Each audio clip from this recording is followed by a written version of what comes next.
Chapter 28. Helped by friends who'd been there every step of the way, Vasich and Ivy held Zaizen's memorial service at the orchard, on a small rise awash in the sunshine his grandfather had loved. Once, when they'd spoken about it, Zaizen had asked to be cremated and scattered on the winds as he'd done for his Sonny. But first, they would have this ceremony for the living who grieved for him. Zaizen had an honor guard of arrows and empaths, and one gifted scientist. Ashaya Aline's grief was as deep as Vasich's, but she walked with pride for the man who had been far more to her than Vasich had ever known. Another woman, her hair golden brown and her hands covered by black, stood waiting for the procession to reach the rise. Vasich had first met her in a different context, hadn't understood how deeply she'd been entwined in Zaizen's quiet and far-reaching rebellion, until she'd shown him the golden coin carried by only 10 people in the entire world. People who'd been Zaizen's most trusted. Vasich had one of those coins too. Clara Alvarez managed Haven, a place where fragmented FSI could live in peace, and where Samuel Rain currently made his home. She was holding herself in fierce check, but her features were strained and she stayed close to her husband, a respected prosecutor. Next to that prosecutor stood another unexpected holder of a coin, Anthony Kariakis, former Psi counselor, current member of the ruling coalition, Vasich's occasional ally, and a man who'd publicly opposed Zaizen a number of times over the decades. Vasich had known the two were allies beneath it all, but until this instant, he hadn't known how deep ran the trust between them. Grandfather, I have a feeling I will never know all your secrets. Ashaya's son Keenan stood with Tavish. He cried, old enough to understand that the man he, too, had called grandfather wasn't ever going to wake up. Tavish held the younger boy's hand and told him what Ivy had said to him, while Ashaya's mate, Dorian, stood behind both children, his hands on their shoulders.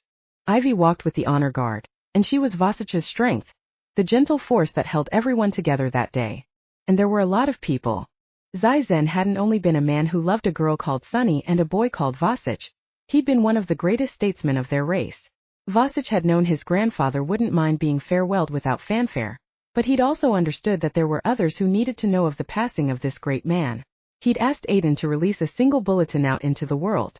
It had gone viral within 5 minutes.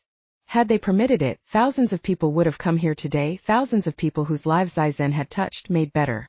Even his enemies respected him, had sent words to acknowledge the loss of a man unlike any who had come before. The net had gone silent in respect, then filled with stories of Zaizen's impact on people around the globe. Vasich had seen nothing like it in his entire lifetime. Neither had the rest of the squad. In the end, he and Ivy had made the decision to limit the funeral and memorial service to those closest to Zaizen, the ones with whom Zaizen had had the most intimate contact. The others had been invited to contribute their memories and thoughts about Zaizen to an archive being curated by 2 librarians who were alive because of Vasich's great-grandfather. 100 people stood here today. Though Vasich's heart was heavy, his voice raw, he spoke when it was time. Zaizen would expect nothing less. My grandfather lived in silence when he was a man of passionate conviction not meant for cold emotionlessness, and he worked from within to change that which was broken. Vasich wouldn't speak of Zaizen's Sonny, for those memories had been his grandfather's alone to share. But he could acknowledge that Zaizen had carried on for near to a century, even though his heart had shattered at 23 when his Sonny died. Even though he had missed her every moment of every day. He never gave up and he never believed anything impossible. His courage was endless. Once Vasich wouldn't have comprehended the depth of his grandfather's searing grief, or understood his infinite valor. Before Ivy. Before he knew what it was to be entwined heart and soul with another. He reached for her with his mind, found her waiting even as her hand squeezed his tight, giving him the strength to continue. But more than a great statesman, he said, Zaizen was a great man. I am honored to bear his name. I hope I will do you proud, grandfather. It was too short an epitaph, but it came from his soul. A powerful silence fell. 100 heads bowed in respect. Vasich scattered his grandfather's ashes the next dawn, Ivy by his side. Goodbye, grandfather, he whispered. I hope you find your Sonny. As Zaizen's ashes flew on the wind, so did the time of those who had been born in freedom, caged in silence, only to see it fall. Now it was the time of those who had been born in silence, fought for freedom. It's time for the mantle to pass. Zaizen's voice from a night when they'd walked the orchard together. The old must give way to the new. Wisdom is never old. Yes, but the young cherish what they've built. So build, Vasich. This is your time, son. Gather your trusted allies, your gentle, fierce empath, and build your future. We will build. Vasich promised. Today and tomorrow and every day. Chapter 29. The architect of the consortium stared out a window, giving Zai Zhen a silent moment of respect. Over the years, the man had been a thorn in the architect's side in countless ways, but he'd been an intelligent, brilliant thorn. Had the architect thought it possible the invitation would be accepted, Zai Zhen would have been offered entry into the highest level of the consortium. As it was, the architect had sought to learn how to be a leader in the shadows by watching Zai Zhen, who'd had decades more experience at being a power very few ever truly saw. Zai Zhen had fought for freedom, while the architect fought for power, but only those without vision ignored the greatness in their midst. Goodbye, old enemy, the architect said as night fell beyond the window. Let us see who attempts to fill your shoes. Because the architect needed to kill that person as the architect needed to kill Anthony Kyriakis. The Signet could have no more great statesman respected by enemies and allies alike. Not if it was to fragment and unknowingly hand power over to the consortium. Changeling, Psi, and human alike believed Trinity protected them from the consortium's machinations, but the consortium's attempts to sow discord between various groups and promote general chaos had been just the first salvo. At their next meeting, the architect intended to suggest the group move strongly and purposefully into Phase 2 within the next 6 months, once the world was even more mired in the politics of Trinity. That phase wouldn't be scattershot. It had already been planned with clinical precision, its intent to purge the world of those who provided a foundation on which others could stand. Anthony Kyriakis was on the list for his charismatic ability to command attention from not just Psi but from humans and changelings as well. In the architect's eyes, Anthony was more dangerous to the consortium's goals than Caleb Krychek, because while Caleb engendered fear in people that could be twisted if worked carefully, Anthony Kyriakis engendered heavily more positive emotions and responses. He had become the trusted face of the ruling coalition. Also on the architect's Phase 2 list was Silver Merchant.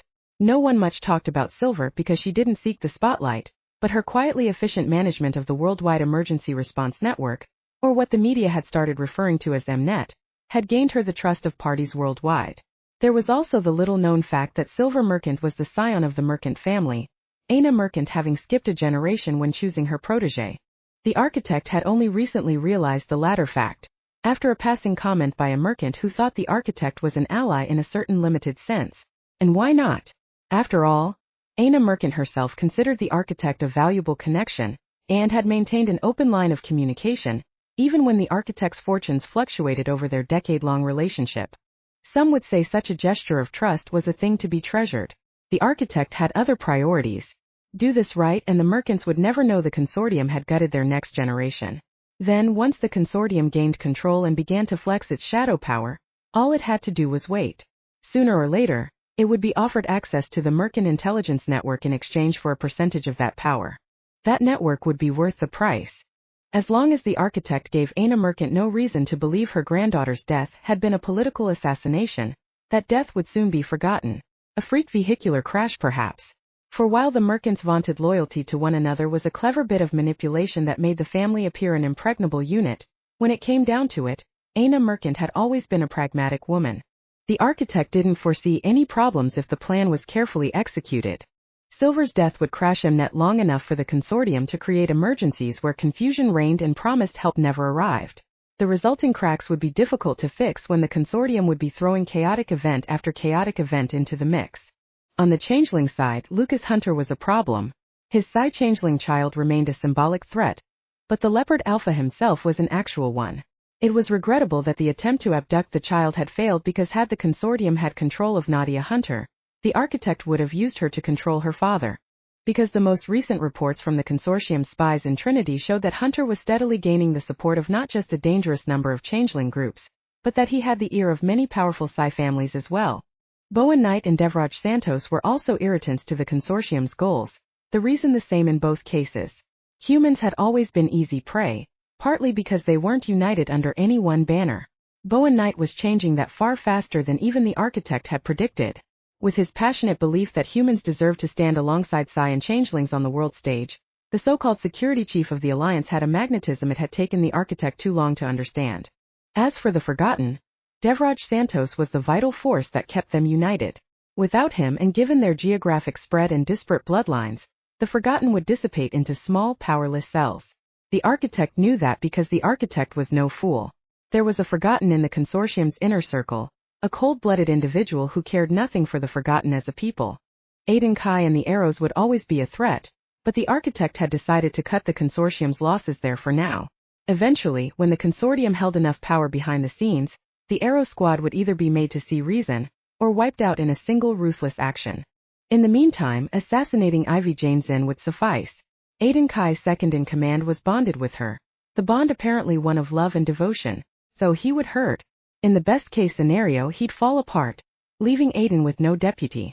The attack on Ivy Jane would also strike a secondary blow. The architect accepted that empaths were necessary, but they needed to be kept in their place. Ivy Jane was too well known and too much a hero after the people she'd saved during the outbreaks. Those 6 weren't the only ones on the architect's list, but they were at the top. The assassinations would have to be spread out, made to look like accidents or illnesses. The architect didn't want credit. The architect just wanted these problematic individuals erased from the playing board. As demonstrated by Zai Zhen, a single strong-minded individual could change the course of the world itself. When this was over, the architect intended to be the only one standing. All it required was patience and precision. Chapter 30. Having postponed Inoi's visit to Nikita in the face of Vasich's loss, Lucas used the time to hold a much-needed meeting with his sentinels. Naya was on a playdate deep in DarkRiver territory, while Sasha was working at the Eyrie with a calm conference scheduled for later in the day.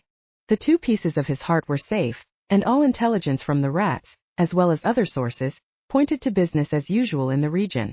No whispers of mercenaries or other enemy incursions, so his pack was safe. The hunt for the ship meant to have carried Naya away from her home continued, but despite his primal need to destroy anyone who tried to harm his child, Lucas had never expected that hunt to be an overnight operation. The searches were running, the information filters all in place. He lost nothing by pulling Dorian from his duties so this meeting could happen. The Alpha and Sentinel relationship was critical to the health of a pack, and snarling need for vengeance or not, Lucas had no intention of allowing his to be damaged by a lack of care. For obvious reasons, he decided to hold the meeting at Mercy and Riley's cabin. Mercy was not up to making the climb to his Eyrie, though he knew damn well she'd have given it a try had he been fool enough to schedule a meet there. As for Riley, the lieutenant was nearby, having a sparring session with Indigo.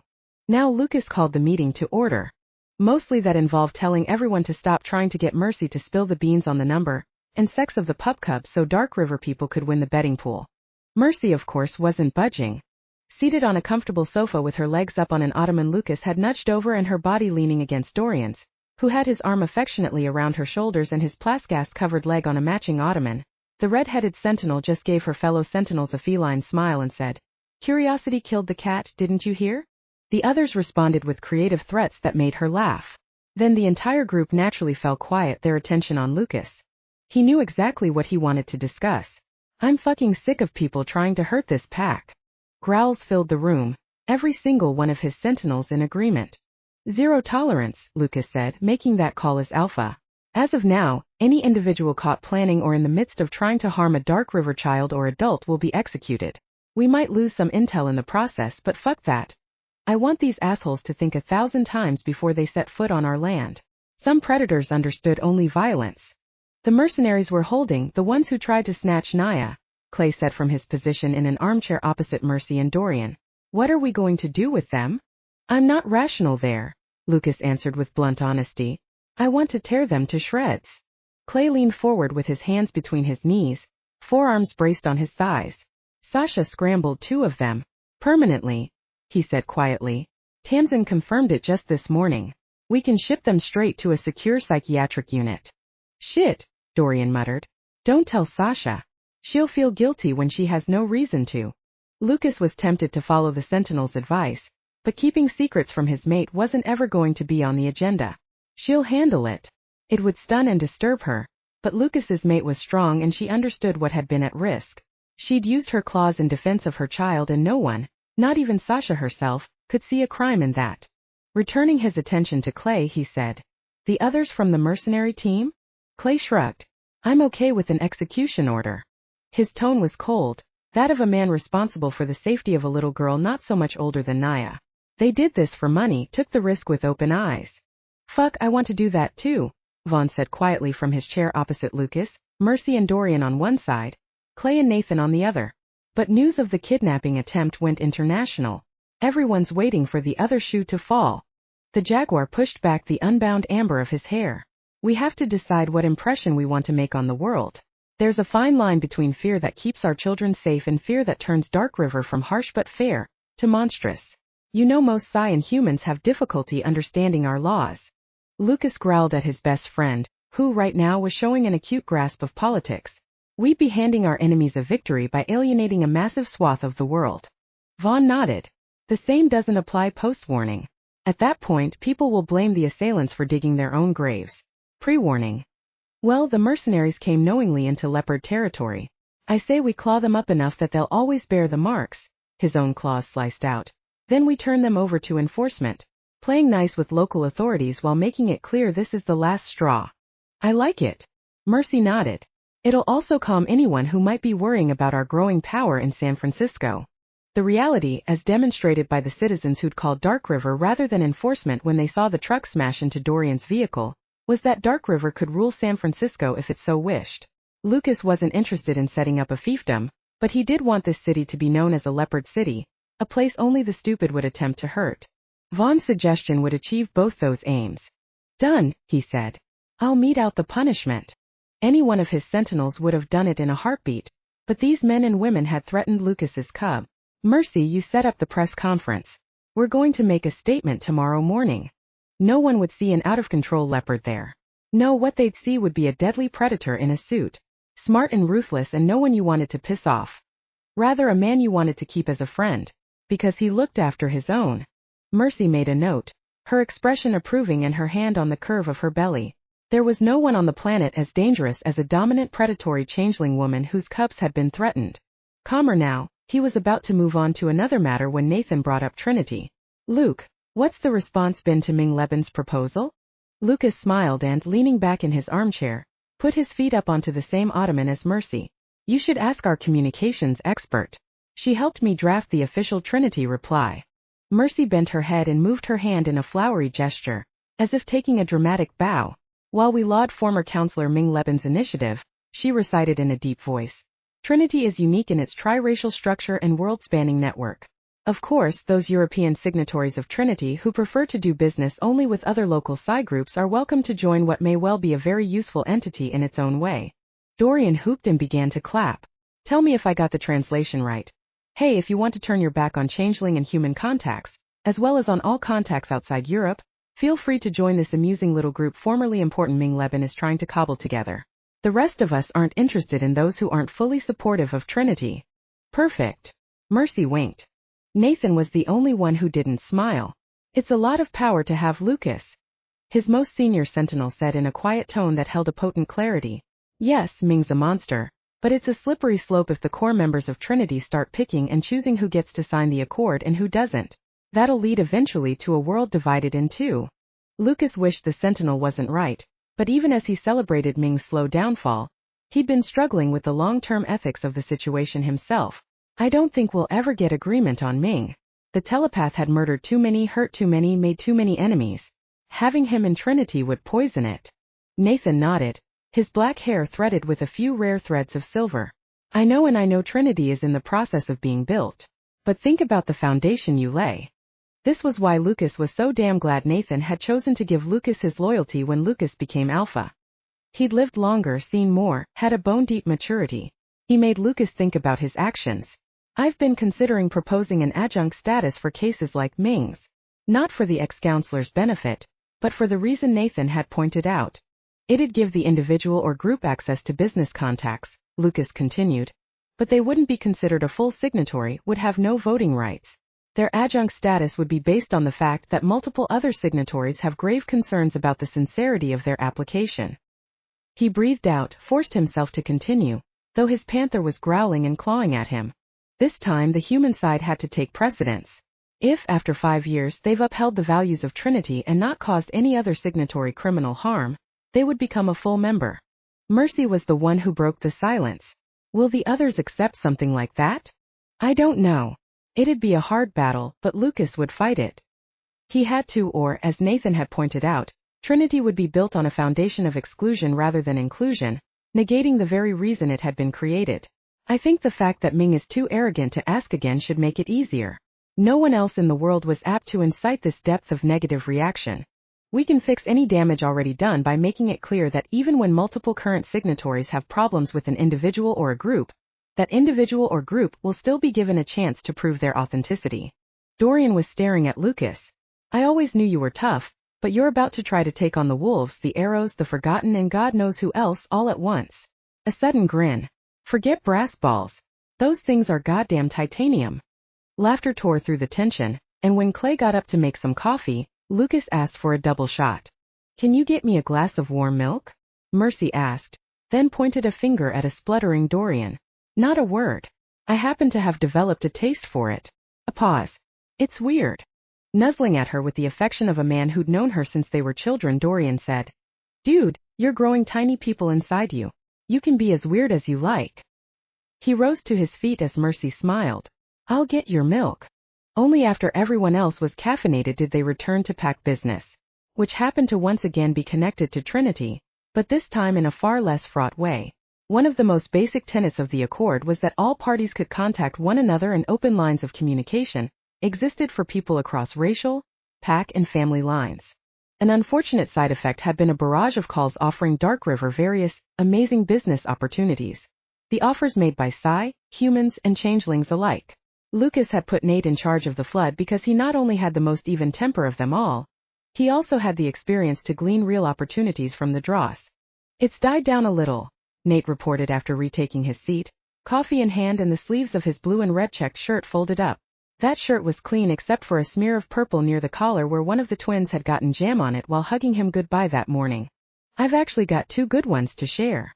The first was from a tiny human company founded and run by a couple out of their own home. Scratch-proof coating for wooden floors, Nathan told them after introducing the founders. They swore it'd work against changeling claws, so I had them send me a sample, put it on over a miraculously unscratched part of an upstairs room, then had the boys go to town on it. I don't have a cub, Vaughn drawled, but even I can tell that might not have been the best idea. Nathan grinned. No, the twins understood this was a special treat. Any rampaging through the house and they'll be facing their mother's wrath. Saluting Nate with his coffee cup, Vaughn took the organizer the other man passed over, then moved to sit on Mercy's other side. Wouldn't have expected a human company to come up with this, he commented as he, Mercy, and Dorian studied the images on the organizer. Me either, Nathan said. But you can see it works. I tested it myself too to see how it held up against adult claws. Not a scratch. He took a drink of his coffee before continuing. I think we should set up a more in-depth talk with them, with an eye toward investing in the company. Do it. Lucas trusted Nathan's judgment, and if DarkRiver was going to continue to thrive, they had to be open to new partnerships and concepts. Because if Psi could be arrogant to the point of hobbling themselves, Sasha had made him realize that changelings had a parallel failing, a tendency to look inward. Next, Nathan briefed them on the second possible investment opportunity, before Clay took over to talk about operational security matters. Then it was Dorian's turn to update them on his hunt for the ship that had been meant to be Naya's prison. That, of course, turned the mood angry again, as they all thought of what had almost happened. Look, Mercy said afterward, her own anger a hot burn across her skin. I know we have a ton on our minds and there's all kinds of shit going down in the world, but we need to talk about this joint party. She stroked her bump in a self-calming gesture. It's important. Lucas nodded. A changeling's strength came from his family, and this celebration, it was all about family. Lose sight of that and they lost what made them changeling leopard DarkRiver. The cubs and pups are excited for it. The thought brought a smile back to his face. Riley's got intel that says Ben, Jules, and Rome are already plotting a cake-eating contest. As Mercy spoke, she stretched her ankles by flexing them back and forth. Wait. Dorian peered at her toenails, currently painted a hot pink. Did Riley do that? I mean, since you can't reach your toes. Every cat in the room stared, agog at the idea. Mercy growled low in her throat. If he did. Huh. Dorian scratched his jaw, then smiled that heartbreaker surfer boy smile that had charmed many a woman before he fell madly for his scientist mate. I'd do it for Shea if she was a crazy pregnant chick like you. Watch who you call crazy, Blondie. Mercy gave her best friend a death stare while the others grinned. As it happens, it wasn't my wolf. Anu came over with her kit. She held out her hands. I went for a metallic blue accent nail on this end. See? Taking one hand, Dorian studied her fingertips. Does this stuff last when you shift? Lucas coughed. Back to the meeting. You two can have your beauty therapy discussion later. Catching the cushion Mercy lobbed at his head, he put it behind his back, then caught a cookie Vaughn threw over. The jaguar, having sniffed out the stash Bastian had left Mercy. Party. Go. Right. Mercy laid out her choice of location plus the general details of how she thought the event should be run. Then she brought up the guest list. Snowdancer and DarkRiver, yes, but do we want to invite our other allies? Or those who've helped the pack or are connected to us in nonlinear ways? The question felt all the more significant after their discussion about Trinity. Vaughn was the one who spoke, his voice holding a quiet intensity. When Faith left the Signet, she did it believing she'd never again have any real contact with her father. Eyes of near gold met Lucas's. It turned out Anthony isn't an asshole and he loves his children. I think it'd mean a lot to her to be able to invite her father to a pack function. Lucas knew Sasha wouldn't be inviting Nikita, even had DarkRiver trusted the ex-counselor not to turn around and stab them in the back. Their relationship was very different from the one Faith had with Anthony, but he could see Vaughn's point. There's also Caleb Krychek, he said. Man can go wherever he wants, find whoever he wants, so there's no security issue with him. Not all teleporters could lock on to people as well as places, but Krychek definitely could. He's also been a source of assistance and information multiple times. And his mate is family through Faith. Vaughn nodded. Sahara's tightly linked to the Empathic Collective, because of the work she does monitoring their work levels and collating reports on the health of the honeycomb itself. But Faith still worries about her being isolated. Lucas had felt the same concern when Faith's cousin went back to Krychek after a sojourn in DarkRiver. However, though the dangerous Cardinal telekinetic wasn't sociable by any measure, he appeared not to begrudge his mate the social or familial contact she needed to thrive. He teleported Sahara into DarkRiver territory multiple times so she could visit with Faith, Sasha, and her other friends. I don't see a problem with inviting Sahara and Caleb, Dorian said. And Faith's father seems like one of the good ones. Shea likes him. Clay simply nodded in agreement. It was Nathan who spoke next. I'm fine with inviting them too, but we'll have to change the location. Currently, while neither pack circle will be compromised, Mercy and Riley's home will be, and they'll have pup cubs there very soon. That's a big minus. Mercy worried her lower lip. The only other possible location is the empathic training compound, but they're running full classes back to back. Lucas frowned. I'm not sure that's right. Give me a second. Taking out his phone, he sent a message to Sasha, got a response back nearly immediately. The current class closes in just over 2 weeks, and the next one won't start until 2 weeks after that. We can hold the event during the time the area is vacant. Perfect. Mercy patted her belly. If these little guys are still snuggling inside, we'll celebrate their impending birth rather than their actual birth. And, Clay said, there's no security issue with the people we want to invite. They all have to know the location by now. Anyone else outside the pack we want to invite? Lucas asked. Max and Sophia. Clay placed his empty coffee mug on a nearby table. They're friends, but they've also earned an invite after the number of times they've quietly assisted the pack. I think leave off the Falcons in Black Sea this time around, Nathan said. They're allies, but the relationship is still in progress in both cases. We're better off sticking to one-on-one meetings for now. Mercy nodded. I don't think they'd expect an invite at this point. No one disagreed. It was Clay who spoke next. There's another group that also won't expect an invite but that I think has more than earned one. Trouble will be convincing the wolves of that. In the end, they found themselves with a fairly limited list of outside pack guests that Lucas would discuss with Hawk. This was a joint event all the way, so neither side would be making unilateral decisions. If Snowdancer agrees, he said, we'll probably end up hosting a few arrows too, courtesy of Jed's connections. His phone beeped before any of the others could answer. It was an alert from Black Sea requesting that, as an ally, DarkRiver stand by for the next 48 hours ready to render assistance should it be required. I hope we need it, Miena had written. Because that would mean we found Layla and are in the process of ripping another head off the Hydra that is the Consortium. Chapter 31.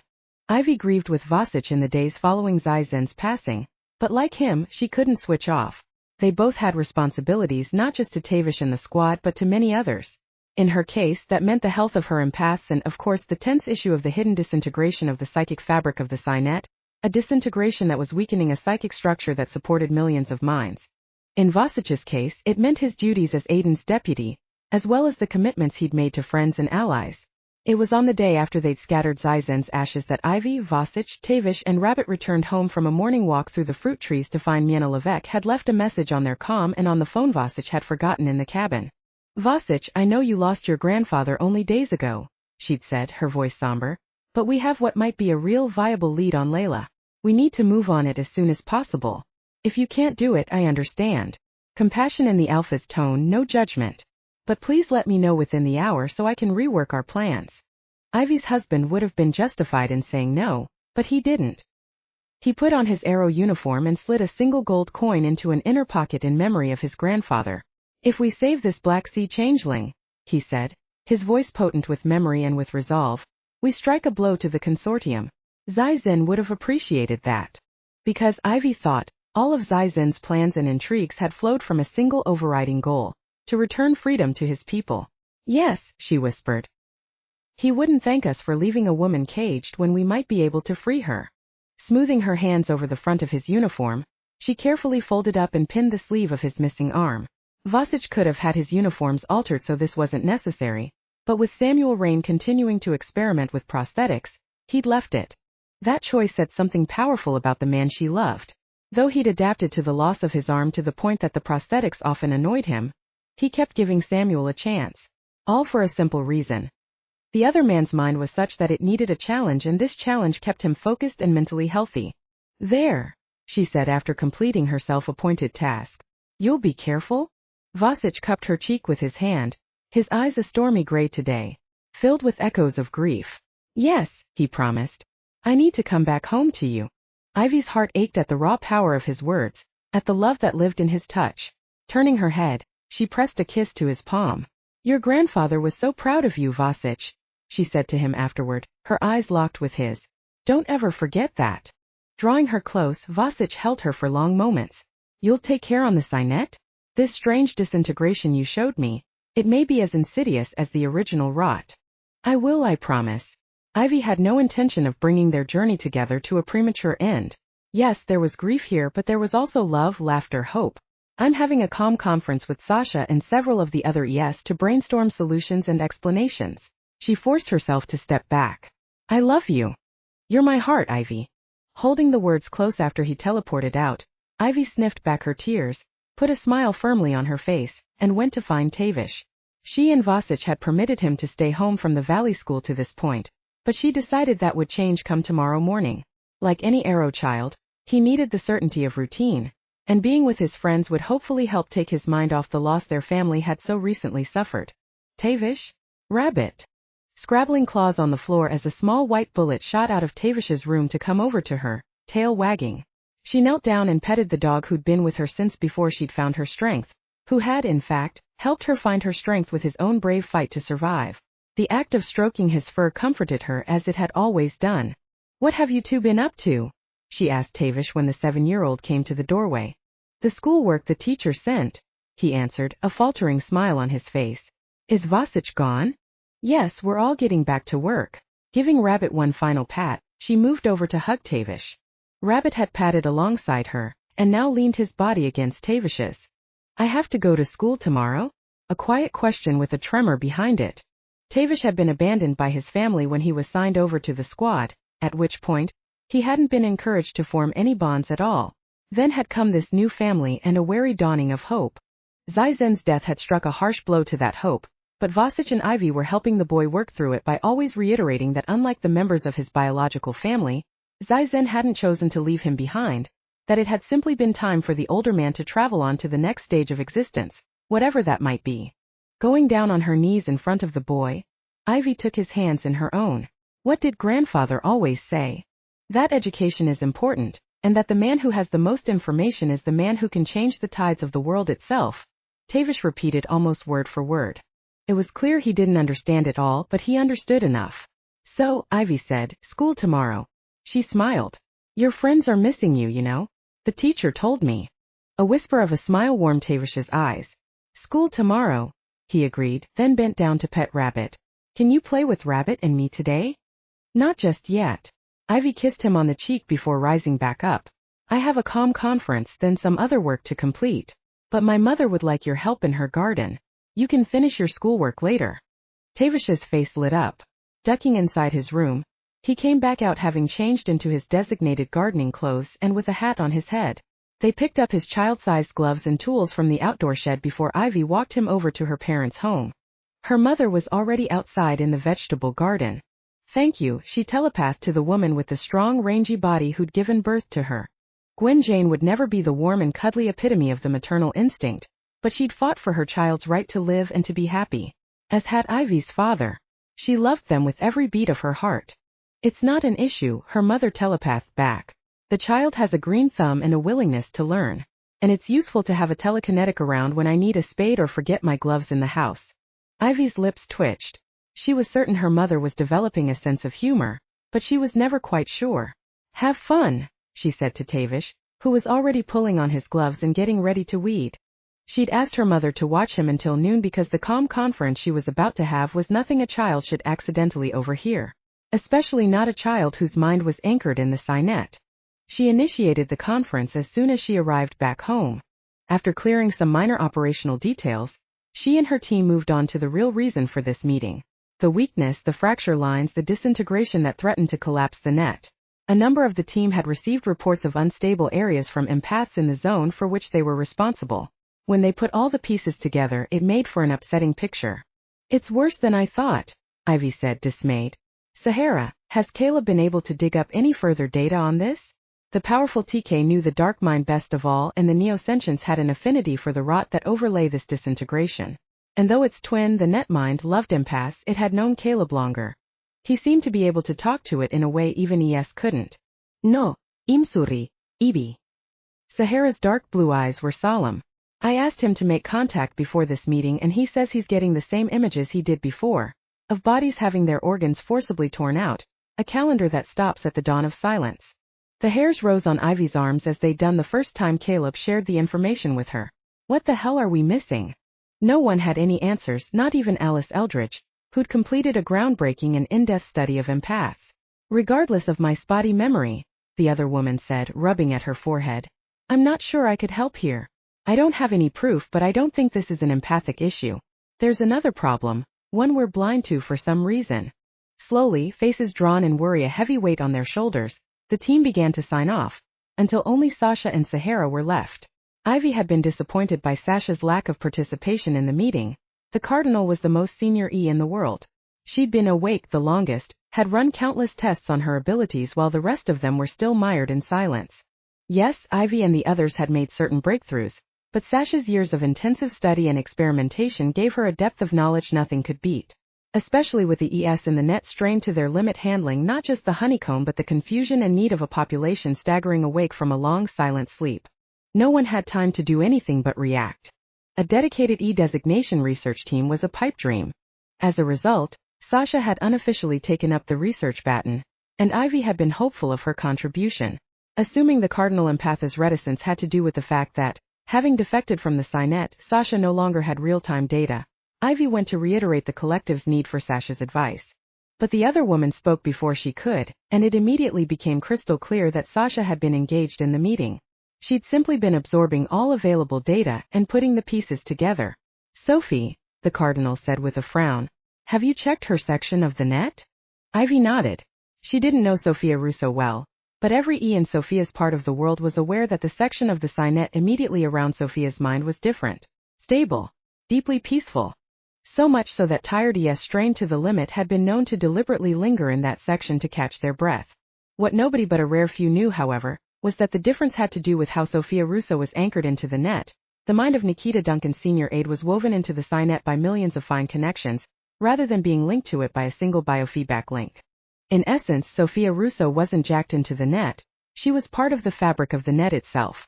And in her mind, the mind of a J-Psi who had always accepted darkness as well as light, the net mind and dark mind were one. No division, no fractures, no damage. That joyous wholeness reflected in the cool, clear pond that was Sophia's anchor point. "Sophia's area is as stable and peaceful as always," she told Sasha, the fact one that gave her hope. "Totally stable?" Sasha pressed. "No shrinkage of her zone of influence?" Ivy frowned. "I checked after Caleb first showed me the disintegration, but I wasn't looking for that in particular." Dread coalescing in her veins, she said, "Give me 3 minutes. I'm going to make a more detailed assessment." What she found was extraordinary. Dropping out of the net, Ivy stared at Sasha. "How did you know?" came out a husky whisper. What did you see? The Cardinal Sai asked. Sophia's zone of influence has grown, Sasha. Not enough to be noticed on a casual pass, but look again and it's obvious. Where once 2 or 3 empaths could have lingered in that area at any one time, it could now accommodate 4, maybe even 5. Sasha blew out a breath. I didn't know, she said. I was hoping because so long as Sophia is holding steady, there's a chance to save the net before it collapses. We just have to figure out what makes her unique. Frowning, Sahara said. It can't just be that she accepts both sides of her nature, allowing the net mind and dark mind to be one at that point, because if that was true, then the net should be healing even if at a glacial pace, Ivy completed, because with the fall of silence had come a tumultuous surge of emotion into the net. Is it because of how Sophia's mind is woven into the net? Tucking back a strand of hair that had escaped her braids, Sasha said. It's possible. Sophie is more deeply integrated into the Psi net than anyone else on the planet. How could we ever duplicate that? Sahara's question was stark. It might help if we knew how and why Sophia Russo's mind anchored that way. Sasha gave a gentle shake of her head. Sophie's story is hers to tell, but I asked her once what I could share should the question of the genesis of her anchor point ever come up, and she gave me leave to tell you that it was an instinctive survival act. I don't think even she could provide us with instructions. Head beginning to pound as if it were being struck repeatedly by a hammer, Ivy looked down at a small bark to see that Rabbit had run back from her mother's home to pay her a visit. He always did that, happily running back and forth when his people were in 2 separate locations in a single area. Let me get Rabbit some water, she said to the other women and went to refill his bowl. As he began to lap it up, his tail wagging, she found herself thinking of the community her parents had helped build in this corner of North Dakota. How it was a living organism of a kind. Each individual unique and separate, but together forming a cohesive. Her eyes widened. All but running back to the calm, she interrupted Sahara midword. Can you ask Caleb to help rope in the net mine to search for any other healthy sections? Areas like Sophia Russo's. That's brilliant, Ivy. Sasha's eyes bled to pure black. With Sophia alone we have only guesswork. But if we can find a second mind that's helping the net to heal, we can compare similarities and differences. But wouldn't your ES have already spotted such sections? Sahara pressed her fingers against her temples, as if she'd caught Ivy's headache. I first heard about Sophia from one of them. I'm going to alert the entire collective to be on the lookout, Ivy said, already drafting that message in her head. That might be enough to jar loose important memories, because if the area is small, an E might not have noticed except to think he or she felt good when passing by. Ivy hoped that was the case because the other scenario was bleak. That Sophia's was the solitary healthy. Chapter 32. Vasich arrived at the coordinates he'd been given by Miena Levesque to find himself on one of their floating cities. The Black Sea Alpha was dressed in camouflage gear, her face painted with stripes of black and her above-shoulder-length hair scraped back into a small tail. There were 5 others with her, including a large male Vasich recognized as Malachi Reese. Vasich. Eyes softening, Miena touched her fingers lightly to his forearm. Thank you for coming. He accepted the tactile gesture of sympathy with a quiet nod. Where do you need to go? Miena held out her hand. On it was a small disc that she pressed down on to bring up a detailed hologram of an old pier. The battered sign at the end identified it as Edward's Pier. Vasich looked at the image, tried for a teleport lock, achieved it. This is perfect. How did you get the original image? Miena and Malachi exchanged a look before seeming to decide to trust him. We sent in a packmate who can shift into a snake, freshwater, Miena said. He's unusual in that his snake form is relatively small.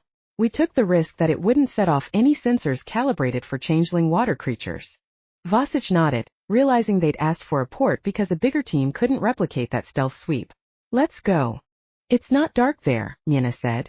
Your uniform. Vasich had touched a control on his shoulder as she spoke. It was usually located on the left wrist, but had been moved to the left shoulder for him. One touch and his uniform morphed into a camouflage pattern. Hendy. Malachi took in the change with interested eyes. Want to share that tech? Vasich took the grease pot Miena held out, striped his face. Talk to Aiden. He knew it was unlikely his friend and the leader of the squad would agree to it. Arrow still needed certain advantages and this technology was cutting edge, created by scientists the squad had saved from death and who now worked for the squad not under duress but because the squad gave them the funds and the freedom to explore their ideas. Throwing the grease pot to one of Miena's people who was dressed in civilian clothing, and who had just finished checking the earpieces to be used by the incursion team, he said, "Move into a tight formation around me." He could teleport the 6-strong Black Sea team at one time, but only if they minimize the distances between their bodies. I'm going to port us into the area between the trees to the left of the shot. It took 3 seconds for them to organize as he'd requested, and then he was making the port. The team melted against the trees and into the long grasses the instant after arrival, and so did Vasich. They were good Miana's people. If he hadn't known they were there, he might not have seen them immediately. On his first visual scan, he saw nothing except the pier, along with scattered trees. The knee-high grasses waved in the breeze. There were no indications that their slender forms had been pressed down by the passage of even a single pair of feet. That didn't rule out teleporters, but given that there were a limited number of teleport-capable TKS in the world, the possibility was low. Not negligible, however. It was on his second visual sweep that he spotted something on the other side of the most open patch of grass directly beyond the pier. Making a sign for Miana to wait, he teleported to the site. It was what he'd suspected, a surveillance unit. A closer look showed it to be dead. Taking it back to Black Sea, he pointed out the water damage and ingrained dirt. Doesn't look like anyone's bothered to maintain it. As if this location had been abandoned. Miana's jaw tensed. We still stay low, stay quiet, on alert. Agreed. He let the Black Sea team take the lead because he needed to be able to see everyone so he could pull them out if there was a problem. With them now spread out, he'd have to do it in bursts. 2 seconds after they began, the entire team froze at a gust of sound, but it was only waterfowl taking flight from the waterway beyond the old wooden pier. It took an hour for them to move from their start position not far from the water's edge and up along a line following the open strip on which there were no trees, only what appeared to be the kind of grasses and weeds that grew quickly on land that had been cleared by outside forces. Miana clearly believed this had once been a dirt track. She was proven right when a couple of minutes after the hour mark, they turned a slight corner and came within visual sight of a squat man-made structure. Vasich hadn't asked for an earpiece to match those worn by the Black Sea team, now realized that had been a mistake. If he had one, he could have spoken to Miana, who was in the lead, told her it made the most sense for him to teleport there. Even as the thought passed through his head, the Black Sea Alpha turned to look at him. She made a motion toward the structure. He teleported, taking care to ensure he didn't end up right next to the building but nearby. Then he made his way closer with painstaking focus, crawling there on his front. Having only one upper limb made the task a little more difficult, even given his TK. This was a situation where one of Samuel's prosthetics might have come in useful. He knew they were too late the instant he saw the slightly open door, spotted the brown leaves piled in that narrow gap.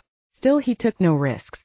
Retrieving a low-tech tool from a thigh pocket, a tool that was basically a slender piece of metal with a small angled mirror at the end, he used it to look inside the building. All he saw were signs of neglect, including thick cobwebs that crisscrossed the space, and couldn't have been spun had anyone been moving in the area even a week earlier. He was too much an arrow, however, to take it as a given that one empty room meant the entire structure was empty. Sliding away the mirror, he made his way around the side of the building and to the back.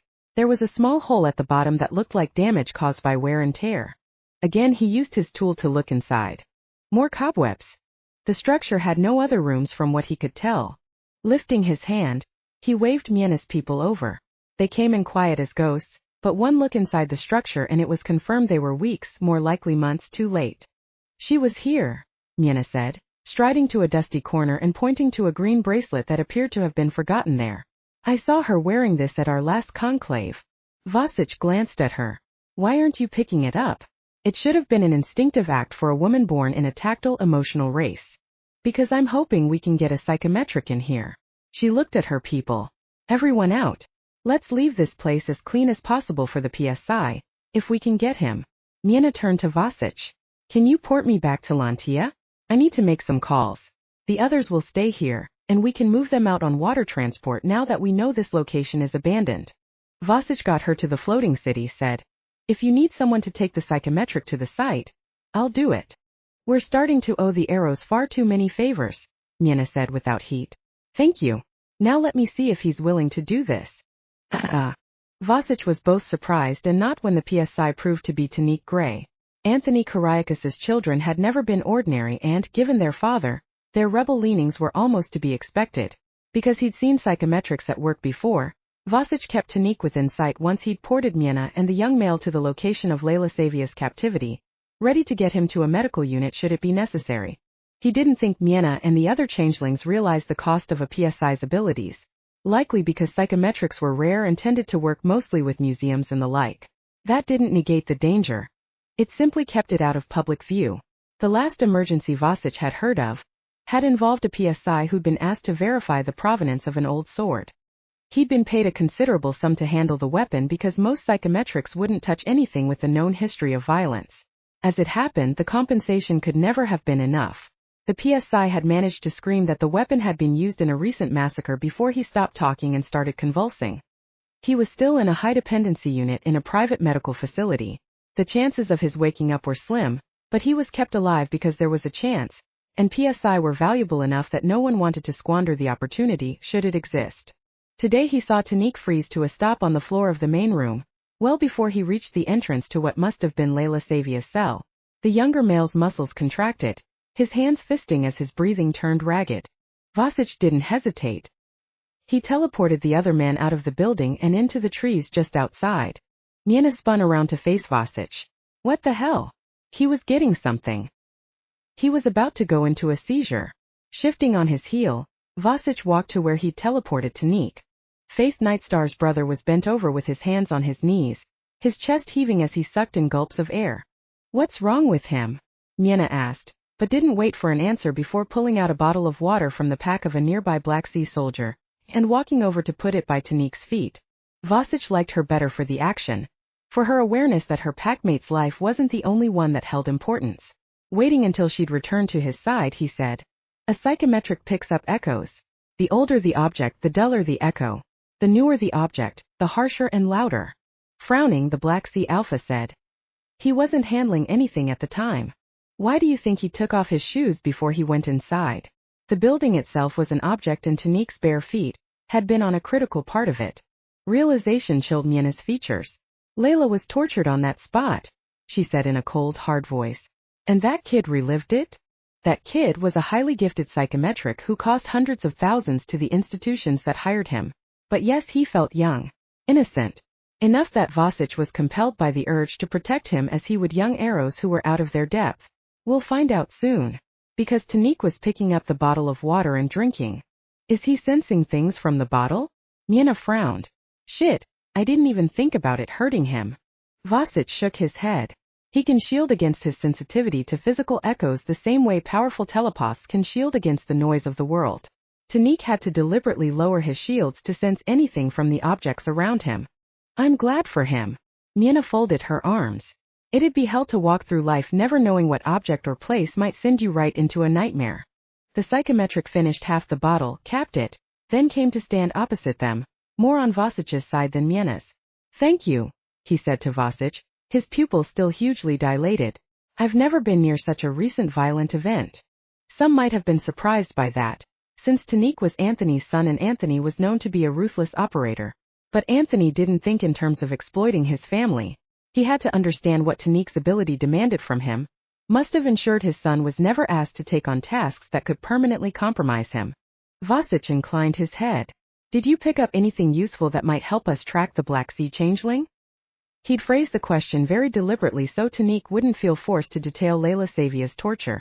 That would help no one, and while Miena Levesque could put on the appearance of calm, Vasich knew she was changeling under the skin, had the same primal drives. There was no point in enraging her any further. Nothing, Tanique said after shooting Vasich a grateful look. I think I should focus on the doorway.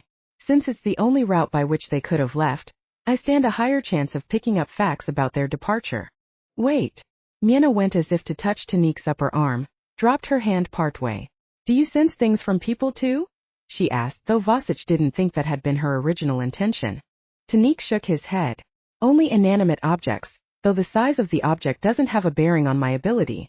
I have picked up echoes from trees in rare circumstances, but that's about as close as I get to reading a living creature. Good to know.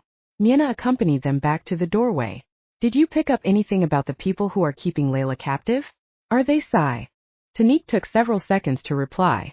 You must understand, he said at last. What I see I have to interpret. It comes in kaleidoscopic pieces in a massive rush. Like I'm standing in a wind tunnel with images blowing past me at rapid speed. And those images are in splinters. The young male had left out a critical word. Emotion. That was the secret psychometrics had somehow managed to keep through silence, that when they read an object they felt the emotional resonance attached to it. It was why so many of them had switched to dating only paintings or other objets d'art, things that were highly unlikely to have an intimate history of violence. Weapons had been off the agenda for most PSI for far longer than the span of silence. "You're telling me you can't say anything with certainty?" Miena asked, and though she had to be fighting a brutal tumult of emotions, her tone was even. "Without that clue about Edward's pier, we'd never have got this far." "It's different with people," Tanique said. "Especially when it comes to race. Unless a changeling shifted right at the moment I pick up, or a Psy used his or her ability in an obvious way, all I can give you are my impressions." Again he was leaving out the impact of emotion. A holdover from when he'd had to hide that aspect of his abilities under silence? "Understood," Miena said. "What did you get?" "Two people. One female, one male. No real impression of their faces. Layla was bleeding, had been recently beaten, her face cut. Should I tell the alpha?" That last statement was sent telepathically to Vasich. "No," he answered. "Focus only on the practical facts." Aloud, Tanique said, "My impression is of weapons around the male, not so much around the female, but that's it. Nothing you can use for identification purposes." Miena's mouth tightened, but she didn't push any further as Tanique went to the doorway. Keeping her voice low, she spoke to Vasich. "He's more green than I realized. Pull him out if you think he's in trouble. He helped us get this far and I'm not repaying that by screwing up his head." Vasich didn't take his eyes off Tanique. "Even at the cost of your packmate's life?" Voice grim, Miena said. "He's someone's kid too." That statement was followed by one that was far more pragmatic. "And he can't help us if he's dead or if his brain is damaged by convulsions." In front of them, Tanique was running his hands all around the doorway. Satisfied with whatever he sensed, he put one foot inside, then two. He stayed there for about a minute before he walked back to join them. "Water," he said. "The overwhelming impression is of water." "Salt water," he specified. "They're heading in the direction of salt water." Vasich could sense Miena's frustration. There were oceans filled with salt water. Then Tanique said, "Contained. The salt water is contained." He frowned. "Old concrete and salt water." That immediately narrowed the focus, but it still cast a wide net. Somewhere out there, there was a saltwater pool or reservoir where Layla had been taken either so she could swim and regain her muscle tone, or where she was being trained for an operation. "Anything else?" Miena asked. "Even the smallest crumb could help us narrow down the search area." Tanique rubbed his temple. "It doesn't make sense, but I did catch an image of a feline of some kind." He lifted his hands instinctively above his head, cupping them in the shape of ears before he seemed to realize what he was doing and dropped them. Its ears stood straight up and they had black tufts on the tops. Could one of them be a changeling? Vasich had pulled out his palm-sized organizer and was scrolling through images of felines as Miena asked that question. "I don't know," Tanique said. "It was a very faint impression. Could even have been from a feline incursion into the building prior to your packmate's captivity here." Vasich turned the screen of the organizer toward Tanique. "Did the feline look like this?" "Yes." "What is it?" "A Canadian lynx." Miena blew out a breath. "There are multiple lynx packs across Canada, never mind the world, but at least we have a place to start." She held out a hand toward Tanique. "Thank you. We owe you one." Vasich wondered if the alpha realized she just pledged a favor to Cyclan Nightstar. As he watched, Miena walked to the building, pressed her hand against it and said, "We'll find you, Layla. Don't give up. Your pack is coming." Part 4, Chapter 33. Mid-morning the day after the unsuccessful attempt to rescue Layla Savia, and Dorian had tracked down the ship involved in the abduction attempt against Naya. Lucas had just authorized the plan the Sentinel had put together for the capture of the ship's captain when Devraj Santos arrived in DarkRiver territory with his wife, Katia, and a boy named Cruz.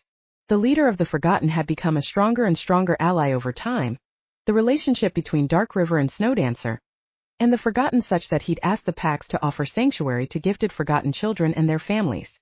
That sanctuary was needed, because the world had more than one mercenary individual who wanted to control the children's unique new abilities. Lucas had known Dev was coming, and now the two of them stood to one side of a small open area in the forest, where Naya, Keenan, and Nor were playing with Cruz. The older boy was good-natured about the younger children's enthusiasm. Nothing about him betrayed that he was a telepath of cardinal-level power, his eyes near black with unexpected flickers of dark gold rather than night sky, because Cruz was one of the Forgotten, not Psy. As Lucas watched, Cruz went to say something to Sasha before he smiled and returned to the field of play.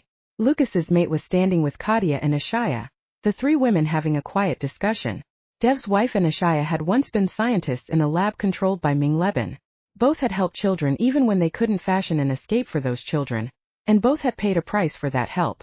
While Lucas didn't know Kadia as well as he did Ashaya, he had a soft spot for her. Kadia, in turn, had a giant one for Noor and Keenan. The bond between them formed out of bleak despair that had been transformed into incandescent joy.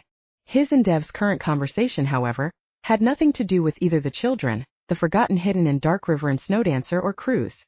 It involved a forgotten teenager who Lucas had claimed as part of his pack. "I've confirmed the rumors your rats first picked up," Dev said to him, the golden brown skin of his face all harsh lines. "There's a bounty out on John. 5 million to anyone who can capture him alive." Lucas's claws pricked at his skin. When the rats reported the rumor over a month earlier, he'd immediately gotten in touch with Dev. Both because the Forgotten had made it a point to infiltrate networks that might pose a threat to their people, and because if someone was after John, it was possible he or she, or they, would also attempt to snatch other Forgotten children. Such abduction attempts had already occurred more than once. "Our message wasn't an empty threat," he said in a tone that held the panther's harsh rage. "Anyone hurts or tries to hurt or take one of DarkRiver's young, and they'll die by claws and teeth. You haven't heard the best part." Dev's voice was both approving and amused. Lucas went to answer, was distracted when Cruz came running over. "I forgot my juice," the boy said, his face hot from exertion. Dev picked it up off the picnic blanket Sasha had brought, on which she'd placed snacks and drinks for the children. "Here you go," he said, bumping fists with the 11-and-a-half-year-old. "Don't let those three," a nod at where a ferocious and tiny black panther was pretending to bite Keenan while Noor tried to tackle him, "give you too much trouble." Cruz rolled his eyes after taking a drink. "They're babies. A put-upon sigh. But I better play with them so they don't get bored." Lucas's lips curved as Cruz ran back to enthusiastically join in whatever game it was the 3 DarkRiver cubs and one forgotten boy had thought up. "Kid's looking much better," he said to Dev. "Sasha says his shields are phenomenal." Lucas's mate was the one who'd helped create those shields, Dev having asked for her help after discovering that Cruz had no shields of his own, his mind naked to the world. She gave him the base. Dev slid his hands into the pockets of his black pants. "And fuck, she's good, Lucas. The more we study Cruz's shields, the more we realize what she built. And it's extraordinary." Lucas's panther stretched out in pride inside him. "Yes," he agreed. "But I can tell she's pleased with the progress he's made on his own." That checkup was part of the reason Dev and Kadia had made this trip. "He's a tough kid." The pride was Dev's this time. Resilient doesn't come close to describing it. The other man was quiet for a moment before adding, "He's still mourning his mom and dad, but he's not dwelling on the horrific way he was diagnosed as schizophrenic and drugged. The nightmares are all but gone." Lucas knew it wasn't only Cruz's resilience that had permitted the boy to heal. It was the fact that he was surrounded by a shield of love and fierce protectiveness. Cruz had the air of a child who knew nothing could get to him. A lot of that fell at the feet of Kadia Haas and Devraj Santos, which brought Lucas back around to the protection of the children in his care. "The bounty," he said. "Details. I'll send you what we have." The offer was sent directly to a number of for-hire Black Ops and mercenary units, the best of the best across racial lines. "Whoever it is means serious business." Folding his arms, Lucas said, "It also means we can't play the client by creating a fake team to take up the offer." Dev nodded. "We tried talking around our contact into playing the client, asked him to send in fake images of John bound and gagged." A shake of his head. "He's too terrified of the retaliation from his own team if they find out he's been feeding us intel. They don't know he's forgotten." "Shit." Lucas unfolded his arms before he clawed himself. "Contact details on the offer? Throwaway email address. No way to trace it, and we've tried." "So what's the good news?" This time he had enough of a snarl in his tone that Naya's ears pricked up, but she was soon distracted by Noor calling for her. "No one is eager to take up the offer." Lucas glanced at the leader of the Forgotten, his panther looking out of his eyes in disbelief. 5 million and no one's eager? Our contact says his own group was considering it, and we have indications that 2 others were as well, but all of them pulled out last night. Dev's eyes glinted. "It was a stroke of genius to follow up your statement by leaking images of that bloody room where you executed the alpha who came after your cub." It wasn't Lucas who'd leaked those photos. He hadn't even been aware they'd been taken. It had been one of the Ocelot soldiers, the female. She hadn't done it in defiance or rebellion. No, she'd done it to make it clear to other changelings that the surviving Ocelot dominants had witnessed the execution, and that it had been a righteous one. Her act had been one of solidarity with her new alpha. Despite her unauthorized actions, Lucas had to admit he liked the young ocelot. Especially when she accepted her punishment for those actions without complaining. He hadn't hurt her, but he had put her on the worst duty shifts for 6 months. "Worth it, sir," she'd said when he'd shaken his head at her afterward. "I didn't want any rumors out there, just the cold, hard facts. You don't deserve to have anyone questioning your actions." Hugging her against his chest, one hand cradling her head, Lucas had pressed a kiss to her hair. "You're going to be trouble, but it turns out this pack likes trouble." She'd left with a dimpled smile, Rena by her side. The 24-year-old DarkRiver soldier was helping the younger girl settle into the pack, and it wasn't a chance partnership. Rena had made more trouble than most of her yearmates combined before Lucas put Dorian in charge of her training and development. Faced with a trainer who accepted zero bullshit, she'd exceeded all expectations without losing the edginess that made her Rena. Lucas knew she'd be good for the high-spirited ocelot soldier. "A bloody room," he said to Dev now, "wouldn't normally put off the kind of mercenaries who kidnap children." Maybe not, but the idea of having their entrails clawed out and tied into knots in front of them, or having their dicks cut off while they scream, or their eyes plucked out before they're released, just so you can hunt them and tear them apart with your teeth, isn't sitting well with most. Especially when the failed attempt to snatch Naya has skewed the risk of capture into the 99% certainty category. Lucas stared at the other man. "Knotted entrails and dicks being cut off? Blinding people so I can hunt them?" Cheeks creasing, Dev angled his head. "Yeah, I didn't think that was your style. Looks like someone's been embellishing on your behalf, and doing a damn good job of it. You've now got a reputation as a scary motherfucker with no limits when it comes to your kid and your pack." The forgotten leader leaned back against a tree. "Oh, and the rumors make it clear you're also brutally intelligent, and your pack has the smarts to dig out financial connections.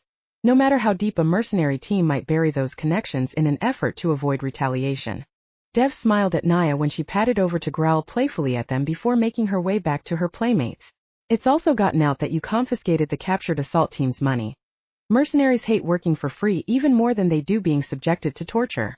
Lucas had put that money into a trust for the ocelot children, with the unanimous agreement of the adult ocelot survivors. He'd have put all 4 million of Skyelm's money into that trust, but the survivors had been adamant that they wanted to contribute to their new pack, so 1 million had gone into the DarkRiver fund used for the education of cubs. None of the adults had wanted to take any of the remaining million, but he'd made each one accept an amount that would give them room to breathe while they settled into their new lives. The rest, at their request, would act as the capital for a scholarship for young inventors. Named the Skyelm Grant, it would ensure the pack's name lived on as part of something good, not simply in memories of horror. "Huh," he said in response to Dev's revelations about his own apparent reputation for meting out horrific torture. Lucas would savage the world for those who were his own, but he wasn't into torture. Never had been. Still, it was a useful reputation to have if it helped protect the most vulnerable members of DarkRiver. That explains the sudden wary respect I'm seeing in the eyes of Psi corporations we're working with on business deals. Business gone down recently? Up. Appears the Psi respect that kind of merciless retribution. Lucas smiled, his panther amused as it realized the identity of the person most likely behind his new reputation. Nikita Duncan was more than deviously intelligent enough to figure out how to protect her daughter and grandchild long-term, and what would scare even the most hardened men and women. The fact that his reputation would also protect other children was a side effect that wouldn't matter to her, but it mattered a heck of a lot to Lucas. "So it's done?" Dev asked. "The trail ended with the ocelots?" Lucas shook his head. "No, the Alpha was just a useful weapon to point in our direction. Someone else was driving the operation. Hopefully, the captain of the ship Dorian had pinpointed would provide further intelligence. Jamie was leading the op to intercept the ship in question, which involved taking a flight to one of Black Sea's floating cities in a craft capable of water landings. Miena had made one available for their use after DarkRiver and Snowdancer allied with her pack. From that point, Jamie would get on a Black Sea underwater craft and sneak up on the ship, then climb up and into it with a small team of water changelings. It seemed an appropriate operation for a cat who'd taken up deep-sea diving. "We'll get them," he said to Dev. "Sooner or later we'll find the people pulling the strings." It was the unyielding promise of an alpha, and of a father. Letters to Nina. From the private diaries of Father Xavier Perez. May 7, 2075. Nina. He's trusted me with his name, the Psi Soldier. I won't write it here. If my letters are ever found, I don't want to betray my friend. I know you must be thinking that this is surely a double cross, that he'll betray me. I thought the same until I realized he had no reason to approach me, or to want me with him. I'm no one, a broken fragment of a lost village. At the time he and I first met, I was a drunk, a fool who was more hindrance than help. No, my new friend had no reason to take me into his confidence except that he saw I needed a mission, a reason for being. In giving it to me, he has given me more than he'll ever know. For the first time in an eternity, I feel like Xavier again. I feel like the man I was before the day murder stained our village and I saw you jump into the water. At times I even glimpsed the rare flame of hope. You're